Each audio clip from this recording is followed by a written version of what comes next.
তোমরা আমার এই ভিডিওটা দেখলে আমাকে পাগল উদ্ভট আর কি বলবে আমি সেটা আমি ভালো করেই জানি, কিন্তু তবুও এই ভিডিওটা আমি করলাম কারণ আমার ইচ্ছা হয়েছে এই ভিডিওটা এখন করার মতন।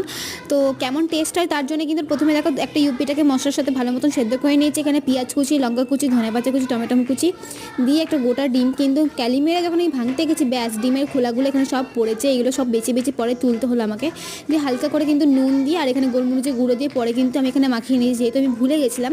তারপরে দেখো আমি কড়াই যখন ছেড়ে দেওয়ার পরে হাফ কিন্তু উল্টেও নিলাম।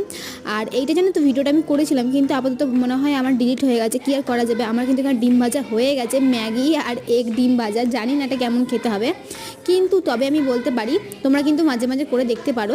তো আমারও মনে হলো যে এটা কেমন টেস্ট হওয়ার জন্য করব, কিন্তু খুব একটা মহামারী টেস্ট বা খুব একটা যে খারাপও টেস্ট নয়, খাওয়া যাবে, কিন্তু মজার চোটে কিন্তু আমার বেশ ভালোই লাগলো। আর তোমরা যদি ইচ্ছা হয় টেস্টটা কেমন তোমরা একটু বাড়িতে তারা ট্রাই করে দেখতে পারো। আমার তো খারাপ লাগলে আমার কিন্তু দারুণ লেগেছে। তো ভিডিওটা কেমন লাগলো প্লিজ জানাও না।